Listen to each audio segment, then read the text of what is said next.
बिस्मिल्लाहिर्रहमानिर्रहीम अस्सलामुअलैकुम। हमारे चैनल में खुश आमदीद। अभी भी मैं खेल में ही मसरूफ़ था कि जब एक चैनल से मुझे महसूस आवाज़ सुनाई दी। वही महसूस जुमले कहती हुई चूड़ियाँ वाली मोहल्ले में दाखिल हो रही थी। हम 6 दोस्त थे। सभी ने फौरी सर उठाकर माई शरीफा की जानब देखा था। हमारा इससे कोई लेना देना नहीं था, मगर हमें तो इसकी 12-11 साला बेटी को किन्जा को तंग करने में अजीब ही सुकून मिलता था। आज भी वो डरी सहमी अपनी माँ का पल्लू पकड़े आगे बढ़ती जा रही थी। किसी ने वही के रोज़ पुराना फ़्रॉक पहना रखा था जो जगह जगह से फटा हुआ था और मैल से गुजा हुआ था। इसके बाद भी मिट्टी से आटे, मगर इसके बावजूद शरीफा माई ने बड़े ही से लेके इसकी चुटियाँ बांध रखी थी। हम लड़कों को देखकर तो वो वैसे भी सहम जाया करती थी, क्योंकि हम लोग इन्हें तंग ही इतना किया करते थे। अभी भी सहमी लड़कों ने एक दूसरे को इशारा किया और फिर सब गंजे वहीं छोड़कर भाई शरीफा के पीछे जाने लगे। माई शरीफा तो घर के दरवाज़ों पर दस्तक देकर चूड़ियाँ बेचने की सदा बुलंद कर रही थी, जबकि वो डरी सहमी हमें देखकर फौरी माँ के साथ दौड़ी दौड़ी लग जाती थी। इस गर्मी में वो लड़की सुर्ख लाल ईंटों की सड़क पर नंगे पांव चल रही थी। माँ की मैली चादर को ज़ोर से हाथ में दबोचे बार बार पीछे पलटकर हमें देखती, फिर सहमी हुई माँ के साथ लग जाती। हमें तो शायद इसके लिए मौत के फरिश्ते साबित होते थे। जैसे ही शरीफा माई हमारे किसी के यहाँ जाकर चूड़ियाँ बेचने लगी तो हम इसकी बेटी को खूब तंग किया करते थे। इसी तरह के नामों से पुकारते और इसे बुरा भला करते थे। बाज़ दफ़ा तो वो रोने लगती, कोई इसकी चुटिया पकड़कर खींच देता तो कोई इसके गंदे मैले कपड़ों का मजाक उड़ाया करता। कहते हैं माई शरीफा की चूड़ी सबसे बखरी सबसे आला। माई शरीफा अपनी चूड़ियाँ बेचते हुए यही कहते थे। हम चूड़ी की जगह इसकी बेटी को तंग किया करते थे। वो मोटे मोटे आंसू बहाने लगती। अगर अपनी माँ शरीफा को शिकायत लगाती तो शरीफा हम उल्टा उसे ही डांटती, हमें कुछ ना कहती। इसीलिए आज तक कभी कुछ नहीं कहा था। हमें भी इसे तंग करने में मज़ा आया करता था। एक मरतबा जब हमने माई शरीफा की बेटी को धक्का दिया, वो गंदे नाले में जा गिरी। इसका सारा लिबास ख़राब हो चुका था। वो फूट फूट कर रोने लगी। ये देखकर माई शरीफा से भी रहा ना गया। वो सीधा मेरी माँ के पास चली गई। अम्मा से कहने लगी, देखो बाजी, मेरी बच्ची का सिर्फ एक ही सूट था जो मैं इसे पहना कर आती थी। हम गरीबों के पास इतने पैसे भी नहीं होते जो नए कपड़े खरीद सकें। ये एक सूट था, वो फिर तुम्हारे बेटे और इसके दोस्तों ने मिलकर इसे नाले में गिराकर खूब ख़राब कर दिया है। अब बताओ भला मैं अपनी बच्चों को क्या पहनाऊँगी। आज तक कभी आपसे आपके बच्चों की शिकायत नहीं लगाई, मगर अपने बच्चों को समझाएं वो क्यों मेरी बच्ची को इस कदर परेशान करते हैं। मुझे आज भी याद है जब शाम को मेरे अब्बा जी घर आए थे। अब्बा जी मेरे घर आए तो अम्मा ने गुस्से से 2-3 बातें फालतू लगाकर मेरी शिकायत लगाई थी। मेरे अब्बा तो वैसे ही गुस्से के बड़े तेज़ थे और मैं इनसे बहुत डरता था। जैसे ही वो घर आते तो मैं सारे खेल छोड़कर वापस भाग आया करता था। अब्बा ने मुझे गुस्से से बुलाया। इस रोज़ मेरी खूब खातर तवाज़न की। मैं सुधरने की बजाय मज़ीद बिगड़ने लगा। मुझे माई शरीफा और इसकी बेटी पर बेहद गुस्सा आने लगा था। मुझे लगता था जैसे मेरी इस माँ के पीछे वही ज़िम्मेदार है। मैंने फ़ैसला कर लिया कि मैं इससे बदला ज़रूर लूँगा। हाल बच्चे जब मैंने होश संभाला तो मुझे अपने किए पर बहुत पछतावा हुआ कि मैं कैसे एक मजबूर, बेसहारा और बेबस लड़की और बच्ची को इस कदर परेशान करता रहा। वो मेरी वजह से रोती रही। अगले रोज़ जब दोबारा माई शरीफा हमारे मोहल्ले में चूड़ियाँ बेचने के लिए आई तो मैं अपने मोहल्ले की शुरुआत मौजूद बड़े से दरख्त पर चढ़कर बैठ गया और मारने लगा। जैसे ही शरीफा माई इस दरख्त के नीचे से गुजरी तो मैंने एक बहुत बड़ा पत्थर गलेर में डाला और माई शरीफा को मार दिया। वो पत्थर सीधा इसके सर पे रखे हुए टोकरे पर लगा था। माई शरीफा तवाज़न बरकरार ना रख सकी। अगले ही वो टोकरा इसके सर से नीचे गिर चुका था। वो टोकरा नहीं था बल्कि माई शरीफा की कुल कायनात थी। शायद इसका सबसे कीमती असासा था। वो सारी चूड़ियाँ गिर गई, किरची हो गई थी। हर चूड़ी के कांच बिखरे हुए थे। जो चूड़ियाँ सलामत बची थी वो भी इतनी नहीं थी। इन चूड़ियों का सेट बन सकता था। ये देखकर जैसे माई शरीफा को चुप लग चुकी थी। वो ज़मीन पर बैठकर इन चूड़ियों के टुकड़े उठा कर देखने लगी। फिर इसने इस पास नज़र दौड़ाई तो मैं फौरी इस दरख्त के पत्तों में छुप चुका था। अगर वो मुझे देख लेती तो ना जाने मेरा क्या बनता। मैंने पहली मर्तबा माई शरीफा को इस कदर दुख में देखा था। वो टूटी हुई चूड़ियाँ सीने से लगाकर फूट फूट कर रोने लगी थी। इसकी बेटी सिसकियाँ लेकर चूड़ियों के कांच उठाकर जोड़ रही थी, शायद वो दोबारा चूड़ियाँ बन जाएं। तभी माई शरीफा रोते हुए कहने लगी, इतने दिनों से चूड़ियाँ लाने के पैसे ही नहीं थे। करियाने वाले मुंशी चाचा से कुछ पैसे कर्ज लिए। जैसे ही चूड़ियाँ बिकी तो मैं इसका कर्जा उतार दूंगी, मगर ये तो सारी चूड़ियाँ ही टूट गई। अब मैं अपने भूखे बच्चों को क्या खिलाऊंगी? वो तो इस ताक में है, मगर उन्हें किससे मुँह से बताऊंगी कि मेरी सारी जमा पूंजी किरची हो गई। शरीफा माई जे कहकर रो रही थी। इसकी सिसकियाँ तो जैसे कपाल को मुझे झंझोड़ चुकी थी। मैं तो अपनी गलती कर बैठा था, मगर अब मुझे अफसोस हो रहा था। अब मुझे अफसोस हो रहा था शरीफा माई, और इसकी बेटी को रोता हुआ देखकर मुझे भी रोना आ गया था। शरीफा माई ने वो सारी चूड़ियाँ वापस अपने टोकरे में डाली और वहाँ से वापस चली गई। वो टूटी हुई चूड़ियाँ अभी भी यूं ही ज़मीन पर गिरी थी। दिल ही दिल में मुझे बड़ी तकलीफ़ और परेशानी हुई थी। मैं यूं ही अदास कितनी देर वहाँ बैठा रहा। माई शरीफा वहाँ पर दोबारा नहीं आई थी। अलबत्ता मेरे दोस्त मुझे खेलने के लिए बुलाते रहे, मगर आज तो जैसे मेरा दिल ही बुझ चुका था। मैं इनके साथ खेलने के लिए नहीं गया, बल्कि खामोशी से घर चला गया। दिन भर, हफ्ते, महीने गुजर गए, मगर माई शरीफा दोबारा वहाँ पर दोबारा नज़र नहीं आई थी। सुनने में आया था कि अब वो दूसरे गांव में जाकर चूड़ियाँ बेचती है। शायद हमारी वजह से इसने जहाँ आना छोड़ दिया था। वक्त यूं ही गुजरता रहा। मैं पढ़ाई के लिए शहर चला गया। एक रोज़ जब मैं वापस आया तो एक मर्तबा फिर मुझे माई शरीफा चूड़ियाँ बेचती हुई दिखाई दी थी। वो एक बेवा थी जो जवानी में ही नंगी की चादर पहने अपने बच्चों की कफालत कर रही थी। इसका शौहर मिट्टी के बर्तन बनाया करता था, जबकि वो अपने सास काट की चूड़ियाँ बनाना सीख चुकी थी। इस बार बुरा वक्त आया तो इसने हिम्मत ना हारी, ना ही दूसरों के सामने हाथ फैलाया, बल्कि अपनी मेहनत से चूड़ियाँ लेकर बेचने लगी। वो अपना और अपने बच्चों का पेट पालने लगी। इसके 5 बच्चे थे, जिसकी वाहद कफील थी। मुझे अभी भी वो शरीफा माई याद आ जाती तो एक शर्मिंदगी मुझे घेर लेती। मेरा यही ख्याल था कि मैं एक मर्तबा माई शरीफा और उसकी बेटी से मिलूं, इनसे माफ़ी मांगूं। मेरी वजह से इनका नुकसान बहुत हुआ था। इस रात तो मैं पेट भरकर खाना खा चुका था, मगर ना जाने माई शरीफा और इसके बच्चों ने खाना खाया होगा या नहीं। कई साल गुजर चुके थे। शरीफा माई अब भी वैसी ही थी। अब इनके साथ न किन्जा नहीं थी। मैं हॉस्टल से छुट्टी लेकर आया हुआ था। जब अपने घर से बाहर जाने लगा तो मुझे शरीफा माई अपने घर के बाहर बैठी हुई दिखाई दी। वो बुरी तरह हाँफ रही थी, शायद गलियों में फिर कर थक चुकी थी। मैंने इन्हें यूं ही बैठे देखा तो एक पल को तो वो शर्मिंदा सा हो गया, मगर फिर उन्होंने सलाम किया तो कहने लगी, बेटा अगर हो सके तो 2 घूंट पानी पिला दो, शदीद प्यास लगी है। मैं फौरी गया और ठंडे पानी का गिलास इन्हें थमा दिया। वो पीकर मुझे ढेरों दवाई देने लगी। जब मैं अंदर ही अंदर शर्मिंदा सा हो रहा था, अगर इसे खबर मिल जाती कि वो मैं ही लड़का था जिसने इसकी चूड़ियाँ तोड़ी थी, तो ना जाने इसके दिल पर क्या बीतती। आज किन्जा इसकी बेटी इसके साथ मौजूद नहीं थी। मैं यूं ही इसे पूछ लिया कि अब आपकी बेटी आपके साथ नहीं होती। कहने लगी कि इसकी तो मैंने 3 साल पहले शादी कर दी। इसके तो 2 बच्चे हैं। इसकी ये अल्फाज सुनकर तो जैसे मुझे दचका लगा था।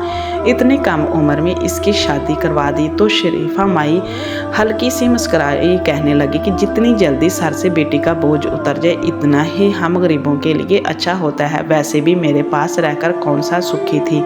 अपने घर में ही इसकी हालत नौकरों से बदतर थी। खैर शुक्र या बेटा, इतना कहकर वो वहाँ से दोबारा चूड़ियाँ की सदा लगाती जा चुकी थी। मैं भी सर झटका दिया और अपनी ज़िंदगी में मसरूफ़ हो गया। मेरी नौकरी दूसरे मुल्क में लगी थी। फिर मैं वहाँ से अमेरिका चला गया। इतने ही साल मैंने अमेरिका में गुजारे थे। हमारे हालात भी पहले से काफ़ी बेहतर हो चुके थे, क्योंकि मेरी तनख्वाह लाखों में थी। किसी चीज़ की कमी ना थी। मैंने तालीम का सिलसिला भी अमेरिका में जारी रखा और फिर नौकरी भी तकरीबन 10 साल का अरसा गुजारने के बाद वापस आया था। मेरी माँ मेरे लिए यहाँ पर रिश्ता ढूंढ रही थी। मैं 17 साल की उम्र में अमेरिका गया था और अब 27 साल का हो चुका था। अम्मा को मेरे लिए अपनी भतीजी पसंद आ गई थी। रिश्ता पक्का होते ही अम्मा ने शादी की तारीख भी रख दी, क्योंकि मैं वैसे भी 2 महीने के लिए जहां आया था। इसी तरह मुझे अपनी बीवी का भी वीज़ा लगवाना था और फिर वो मेरे साथ अमेरिका चली जाती।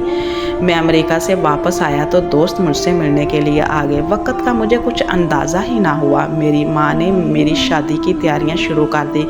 जब एक सुबह मैं सो रहा था, जो मुझे वही महसूस हुआ, आवाज़ सुनाई दी, माई शरीफा की चूड़ी सबसे बखरी, सबसे आला। लगा। मेरी आंख झट से खुली थी। मेरी माई शरीफा से कोई खूनी रिश्ता ना था, लेकिन ना जाने क्यों एक दिली वाबस्तगी सी हो गई थी। मैंने फौरी से अपने कमरे से बाहर आया, चूड़ियाँ का ढेर लगाए अम्मा से कह रही थी, नूरानी ला रही है, ऐसा कर जैसे सुर्ख चूड़ियाँ इसे बारात पर पहनाना, बड़ी सजेंगी, इसके गोरे गोरे हाथों पे जचेंगी। गलती अब मुझे मिला दो। मेरी बीवी के लिए चूड़ियाँ पसंद कर रही थी। मैं भी अम्मा के बराबर में बैठ गया। मैं शरीफा माई से मुझे ही देख रही थी, अजीब सी कैफियत के साथ। इसकी आंखों में मैं ज़्यादातर देख नहीं पाता था। मेरे अंदर एक बेचैनी सी शुरू हो जाती थी। सो के मुँह और सुबह सवेरे चूड़ियाँ बेचती मुझे गली में दिखाई देती थी। आज भी वैसा ही लिबास पहना हुआ था जैसे मैं बचपन से इसे पहनता देखता रहा था। मैंने कहा कि माई शरीफा, अब तो तुम्हारे बच्चे भी जवान होंगे, कमाते भी होंगे, अब भी चूड़ियाँ बेचती हो, छोड़ दो इस काम को। मेरी बात सुनकर इसके चेहरे की रंगत फक हो गई थी। कहने लगी, पुत्र बेटे की शादी करनी है, वो बेचारा अकेला क्या क्या करेगा। मेरे पास ये अच्छा मौका था कि अपनी गलती का अजाला करने का। मैंने जेब से पैसे निकाले, माई शरीफा की तरफ बढ़ा दिए। मैंने कहा, ये रख लो, अपने बेटे की शादी पर नया जोड़ा पहनना। मेरी बात सुनकर वो मुस्कुराने लगी और फिर मेरा हाथ पीछे कर दिया। कहने लगी, कुदरत ने माई शरीफा को बहुत कुछ दिया है, कभी किसी का एहसान नहीं लिया। अल्लाह का बड़ा करम है, साल के 2 जोड़े बनाती हूँ, अपने लिए गुजर बसर अच्छा हो जाता है, करम है मेरे माला का। इसकी बात सुनकर मैं कुछ देर तो इसे हैरत से देखता रहा। वो औरत इतने साबर, ऐसे के लोग ज़्यादातर पैसों की मुंतज़िर होते हैं, वो इन्हें पैसे दे तो फौरी से झपट लेते हैं। मुझे तो लगा था कि मेरी गलती का अजाला हो जाएगा, लेकिन वो तो मुझसे पैसे लेने के लिए तैयार ही ना थी। मैंने कहा कि माई शरीफा, मैं ये अपनी खुशी से दे रहा हूँ, मेरी भी तो शादी है, मेरी शादी पर ही ज़रूर आना। ऐसा करो, मेरी शादी के लिए जोड़े बना लो, मुझे किसी न किसी तरह से इसके लिए नुकसान की कीमत पूरी करनी थी। मेरी माँ ने भी इसे बहुत कहा, फिर इसने वो पैसे रख लिए, मुझे ढेरों दवाएं देने लगी। मुझे लगा जैसे मेरी इस गलती का अजाला हो गया है। मैं अंदर से जैसे मुतमिन सा हो गया था। लेकिन एक बार जब वो दोबारा से चूड़ियाँ बेचने आई तो इसके चेहरे पर नील का निशान था, चेहरा भी सूजा हुआ था। वालदा इस वक्त घर पर ना थी। वो चादर से बार बार अपने नील का निशान छुपाने की कोशिश कर रही थी। मुझे अकेले घर देखकर कहने लगी, तुम्हारी अम्मा कहाँ है? मैंने कहा, बाजार गई है मेरी बेगम के लिए शॉपिंग करने। वो मुझे कहने लगी, अच्छा चलो फिर आ जाऊंगी। मैंने कहा, नहीं आप बैठें, बस अम्मा ने आने वाली होगी। कहने लगी, मैंने सोचा चल तेरी माँ दुल्हन के लिए नई जोड़ों के साथ जोड़ा खरीद लाएगी। मैंने कहा, हाँ आप बैठें, अम्मा बस आने वाली है। वो वहीं सहन में बैठ गई। मैंने कहा कि माई शरीफा के चेहरे पर नील कैसे पड़ गया? मेरा ये कहना था कि वो घबरा गई, चेहरे की रंगत भी उड़ी हुई थी। फिर जाते हुए कहने लगी, मैं गिर गई थी, सहन में पानी गिरा हुआ था तो पाँव फिसल गया, बस बूढ़ी हो गई हूँ ना, इसीलिए ज़रा सी चोट पर नील के निशान पड़ जाते हैं। इसकी आवाज़ में एक अजीब सा क्रोध था। पता नहीं क्यों मुझे इतनी बेचैनी होती थी। इस औरत को देखकर मुझे लगता था जैसे इसकी ज़बान अपनी ही बात की चुगली खा रही है, वो झूठ बोल रही है। बार बार वो अपनी चादर से अपना वो नील का निशान छुपाने लगी। अम्मा आ गई और मैं उठकर बाहर चला गया। मेरी शादी हुई थी, फिर मैं मसरूफ़ हो गया, अपनी बीवी का वीज़ा लगवाया, दोबारा अमेरिका चला गया। अमेरिका में भी जब मेरी अम्मा से बात होती तो मैं शरीफा माई का ज़रूर पूछता। वो ठंडी हाँ लेकर कहती, इसकी भी क्या ज़िंदगी है, 4 बेटे हैं लेकिन चारों के चारे नकम्मे निकले। अब भी बेचारी गली गली सर पर भारी चूड़ियाँ का टोकरा उठाए चूड़ियाँ बेचती नज़र आती है। मैंने कहा कि अम्मा मैं आपको लाखों के हिसाब से पैसे भेजता हूँ, ऐसा करें माई शरीफा नज़र आए थे, इसे कुछ पैसे दे दिया करें ताकि अपनी ज़रूरियात पूरी कर ले। मेरे दिल में माई शरीफा के लिए क्यों हमदर्दी थी ये तो मैं नहीं जानता था। शायद वो बचपन की एक गलती थी जिसने मेरे दिल में माई शरीफा के लिए एक अजीब सा मकाम पैदा कर दिया। इस औरत के लिए मामले में बेबस था। मेरा जी चाहता कि कभी फुर्सत से इसका हर गम पूछूं, इसने कैसे अपनी ज़िंदगी की तकलीफ़ों का सफ़र तय किया, इसे पैसे दूं, इसकी मदद करूं, इसके चेहरे पर मुस्कुराहट देखूं। मुझे नहीं इल्म था कि मेरी एक ख्वाहिश क्यों थी। ऐसा नहीं कि मैं गरीबों की मदद नहीं करता था, जब गरीबों की मदद नहीं की तो मैं अक्सर गरीबों की मदद करता रहता था, लेकिन माई शरीफा के लिए मेरे दिल में एक अलग ही मकाम था जो मेरी समझ से बाहर था। जब भी मैं गाँव फ़ोन करता मैं शरीफा का पूछता, मेरी बीवी मुझे कभी कभी कहती, आप तो इस चूड़ी वालों के बारे में ऐसे पूछते हैं जैसे आपका कोई इससे रिश्ता हो। मैंने कहा, मुझे नहीं मालूम मेरा इससे क्या रिश्ता है क्या नहीं, लेकिन मेरे दिल में इसके लिए एक अजीब बात है। मेरा दिल इसकी तरह खुद ब खुद माइल होने लगता है। मेरे पास अल्फाज नहीं, लेकिन जब मैं इसकी आंखों में मोटे मोटे जैसे में मुझे बेबसी नज़र आती है तो मेरा दिल घुटने लगता है। मेरा जी चाहता है इसके आंसू अपने हथेलियों में रख लो, इसका हर दम बांट लो, दुख बांट लो। मैं यूँ कहता तो मेरी बीवी मुझे हैरत से देखती। फिर बात आगे होने लगी। अल्लाह ने मुझे 2 बेटों से नवाजा था और जब मेरी वालदा को इसका इल्म हुआ तो कहने लगी कि माई शरीफा तुम्हें ख़ास मुबारकबाद दे रही है। कह रही है अपने बेटे से कहना अपने बेटों पर परवरिश पर बड़ा ध्यान दे। बेटा अगर नाफरमान हो जाए तो माँ बाप की ज़िंदगी को रोल कर रख देता है। ना जाने इसकी बात में ऐसा क्या था, मेरे दिल को दचका सा लगा। मेरी शादी को 10 साल बीत गए थे। मेरी बीवी कहने लगी, अब इसे गाँव जाना है। मुझे छुट्टी भी मिल गई थी, इसीलिए सोचा कि चलो मैं भी गाँव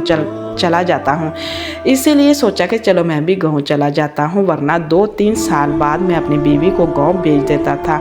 10 दिन रहकर आ जाती थी। इस बार जब मैं गांव गया तो मुझे माई शरीफा कहीं नज़र नहीं आई। मैंने सोचा कि चलो शायद बेटों में गैरत जा गई है जो वो कमाने लग गए हैं। माई शरीफा का बुढ़ापा भी कुछ सुकून से गुजरेगा। मेरी बीवी चंद दिन बाद ही अपने मेके चलेगी ताकि इनसे मुलाकात कर ले। मैं अम्मा के साथ नाश्ता कर रहा था जब दरवाज़ा खटका, फिर वही महसूस आवाज़ मेरे कानों में पड़ी। अम्मा कहने लगे कि शरीफा है मेरी बहू अब अमेरिकन हो गई है, चूड़ियाँ नहीं पहनती। अम्मा ने तो बाहर से ही इसे रुखसत करना चाहा, लेकिन मैं फौरी से खड़ा हो गया। मैंने दरवाज़ा खोला और शरीफा माई से कहा अंदर आए। मुझे देखकर इसके चेहरे पर खुशी की लहर दौड़ी थी। कहने लगी, खैर से आ गया तो परदेश से? मैंने कहा हाँ आप अंदर आए। कहने लगी, क्या करूँगी अंदर आके? बेटा तेरी माँ तो कहती है तेरी बीवी वलैतन हो गई है, चूड़ियाँ नहीं पहनती। मैंने कहा आप अंदर तो आएँ, हमारा सिर्फ यही तो तलक नहीं बचपन से जहाँ आ रही हैं। मेरी बात सुनकर इसके चेहरे पर मुस्कुराहट गायब हो गई। वो अंदर आ गई। अम्मा इस वक्त अपने कमरे में चली गई थी। जोहर की नमाज़ पढ़ना थी। अम्मा शरीफा वहाँ बैठ गई। मैंने कहा तुम्हारे सारे बेटे कमाने लगे होंगे, फिर क्यों चूड़ियाँ बेचती हो? घर में सुकून से बैठो, बहू से खिदमत करवाओ। मेरी बात सुनकर कहने लगी, कुछ लोगों की किस्मत सिर्फ मशक्क़त करना लिखी होती है। मैं भी शायद ऐसे ही नसीब लिखवा कर लाई हूँ। अब तो मुझे ऐसी आदत हो गई है कि दिल में नहीं चाहता कि घर पर बैठूं। मैंने कहा क्यों आप बच्चे कमाते नहीं? कहने लगे कमाते हैं, मुझे भी बहुत मना करते हैं। अम्मा बस कर दें, सारी जवानी तूने चूड़ियाँ बेचकर हमें पाला है, अब हम भी खिदमत का मौका दें। ये सुनकर मुझे बड़ी खुशी हुई कि चलो इस उम्र में अम्मा शरीफा को सुख तो मिला। मैंने जेब से पैसे निकालकर जब इसकी तरफ बढ़ाए और कहा कि बस इनकार मत करना, इसे रख लेना, तो इसने मेरी तरफ देखकर पूछा, ये ज़कात या दूसरे पैसे तो नहीं? मैंने हैरत से इसकी तरफ देखा। मैंने कहा नहीं, मैं ऐसे ही पैसे दे रहा हूँ। कहने लगे, फिर ठीक है, तेरे बच्चों की खैरात और ज़कात नहीं ले सकती। ये कहकर इसने चूड़ियाँ का टुकड़ा सर पर रखा और चली गई।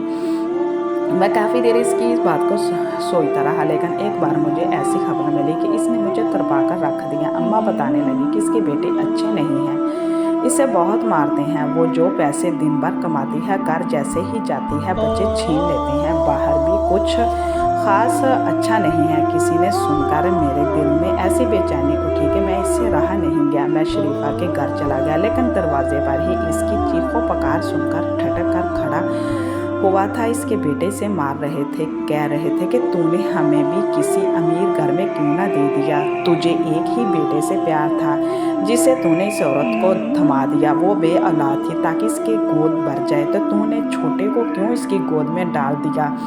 अब देख कितना ऐश करता फिर रहा है, अमेरिका जाता है, खूब पैसे कमा रहा है, और एक हम हैं जिनके नसीबों में बस लाले पड़े हैं रोटी के। जिस सुनकर तो मेरे होश उड़ गए थे। मैं हैरान और परेशान इसके घर बाहर खड़ा था। मुझे आज अपने अंदर की बेचैनी और बेताबी का जवाब मिला था, लेकिन दोबारा से माई शरीफा की चीखों पर मैं जाऊंगा दिल तड़प कर रह गया था। मैंने फौरी से दरवाजे को धक्का देकर खोला। सामने वो ज़मीन पर बैठी सिस्कियों से रो रही थी। इसके बेटे इससे ठुड्डे मार रहे थे। मैंने इन चारों को पीट कर रख दिया। वो औरत सिर्फ शरीफा माई नहीं थी, वो मेरी माँ थी जिसने एक बे औलाद औरत को मुझे सौंप दिया था। मैं किंजा से बड़ा था।